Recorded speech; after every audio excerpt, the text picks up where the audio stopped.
bangga. Satu kata yang tepat untuk menggambarkan performa Indonesia muda di Piala Asia U17. Garuda Muda dengan mudah melahap semua laga di grup C. Setelah meraih kemenangan bersejarah atas Korea Selatan dan kemenangan telak atas Yaman, skuad asuhan Nova Arianto menuntaskan perlawanan Afghanistan di laga pamungkas. Meski sudah mengendurkan kekuatan dengan tidak memainkan Evandra Florasta sejak menit awal, Indonesia tetap menang 2-0 atas Afghanistan. Bersama Uzbekistan, Indonesia jadi salah satu tim yang mampu lolos ke perempat final dengan poin sempurna. Di saat melihat skuad Garuda Muda terbang tinggi, Mimin jadi kepo dengan nasib para kontestan lain, terutama rival-rival Indonesia di Asia Tenggara. Setelah dilirik, ternyata mereka dalam kondisi yang mengenaskan. Semuanya menelan hasil yang mengecewakan. Bahkan tak ada satupun yang mampu menemani Indonesia ke Piala Dunia U17. Jika Australia dihitung, itu artinya di Piala Asia U17 kali ini ada 4 kontestan dari Asia Tenggara.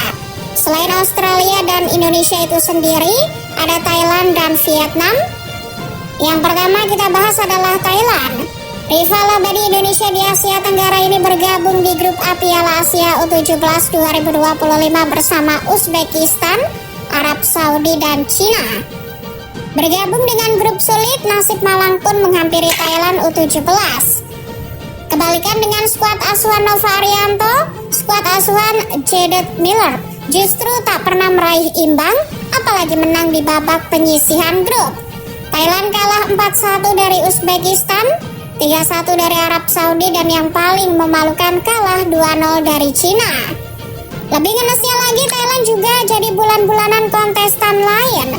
Dari 3 kekalahan itu berarti tim Gajah Perang sudah kebobolan 9 gol, sama dengan kebobolan 3 gol per laga. Hasil buruk ini membuat Thailand terjun bebas ke dasar klasemen grup A tanpa mengantongi 1 poin pun. Jika melihat performa Thailand di edisi lalu, performa edisi ini bisa dibilang sebuah kemerosotan tajam. Sebab di edisi 2023 yang mana Thailand jadi tuan rumahnya, mereka dikdaya dengan menyapu bersih babak penyisihan grup. Ya, meski pada akhirnya kalah 4-1 di babak perempat final dari Korea Selatan. Performa yang tidak jauh berbeda juga diperlihatkan oleh timnas senior Thailand. Supachai, Jaded, dan kolega juga tidak bisa memenuhi ekspektasi publik. Di babak kualifikasi Piala Dunia 2026, Thailand terhenti di ronde kedua. Kalau mau versi, sebenarnya Thailand lebih pas disebut apes ya, ketimbang tampil buruk. Bagaimana tidak? Sudah susah payah menahan imbang Korea Selatan, Thailand justru gagal lolos ke ronde ketiga kualifikasi Piala Dunia, cuma gara-gara kalah head to head dengan timnas Cina. Kemenangan Thailand atas Singapura di laga pamungkas ronde kedua terasa sia-sia karena Cina cuma kalah 1-0 dari Korea Selatan. Thailand tercatat tak pernah menang dari Cina. Skuad Gajah Perang pun harus merelakan peringkat kedua ke tangan Tiongkok. Perkara lolos ke ronde ketiga, Thailand sebenarnya sudah berpengalaman. Momen itu terjadi di kualifikasi Piala Dunia 2018. Namun tak bisa dibanggakan juga karena Thailand cuma mengumpulkan 2 poin, buah dari 2 hasil imbang. Itu kalah jauh jika dibandingkan dengan performa Indonesia di kualifikasi Piala Dunia 2026. Mencapai ronde ketiga, Indonesia sudah mengumpulkan 9 poin dari 8 pertandingan. Selanjutnya ada Vietnam. Jika Thailand tidak menang dan tidak seri, maka Vietnam serupa tapi tak sama. The Golden Stars juga tak meraih kemenangan di 3 pertandingan penyisihan grup. Tapi mereka juga tidak kalah. Terus gimana tuh? Ya imbang. Vietnam menyudahi penyisihan grup dengan 3 hasil imbang. Sebagai informasi, Vietnam bersaing dengan Jepang, Uni Emirat Arab, dan Australia pada grup B. Melihat lawan-lawannya sebetulnya patut diapresiasi jika Vietnam tak terkalahkan. Jepang, UAE, dan Australia adalah kekuatan sepak bola yang jauh lebih baik ketimbang negara-negara Asia Tenggara macam Vietnam. Tapi berhubung kita membandingkannya dengan Indonesia yang juga menghadapi tim kuat macam Korea Selatan, hal semacam ini tak bisa jadi alasan. Vietnam tetap saja gagal untuk menemani Indonesia ke perempat final sekaligus mengamankan 1 tiket ke Piala Dunia U17 yang diselenggarakan di Qatar. Secara matematis, performa di edisi ini bisa disebut sebuah peningkatan jika dibandingkan dengan edisi lalu. Sebab di Piala Asia U17 2023, Vietnam cuma mengumpulkan 1 poin dari 3 pertandingan.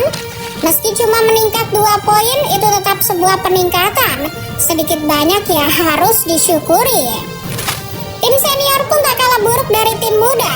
Berada di grup yang sama dengan Indonesia di kualifikasi Piala Dunia 2026, Vietnam hanya bisa finish di urutan ketiga.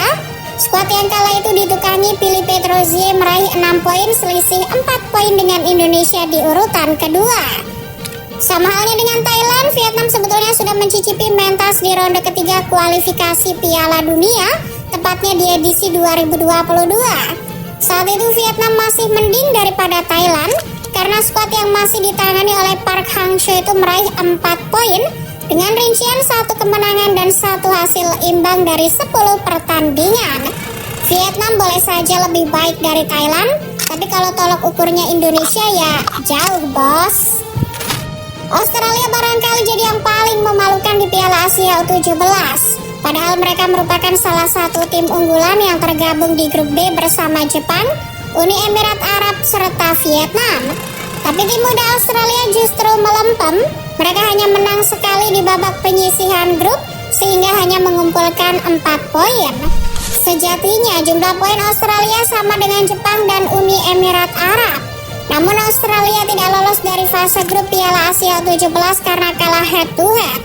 Padahal mereka datang dengan status juara Piala AFF U16.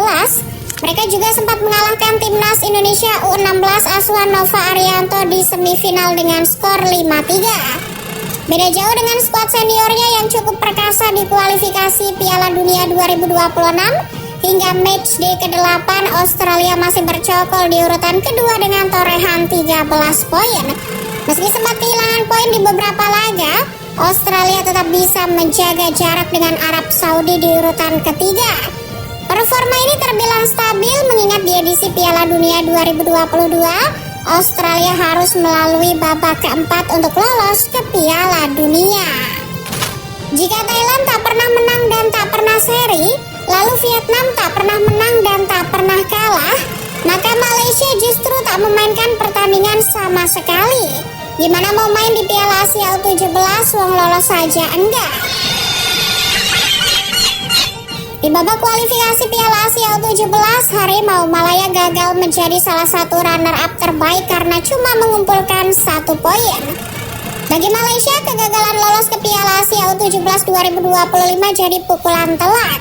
Sebab Harimau Malaya sebelumnya juga gagal lolos ke Piala Asia U20 2025. Pada babak kualifikasi, Malaysia hanya mampu finish di peringkat keempat dari 5 negara.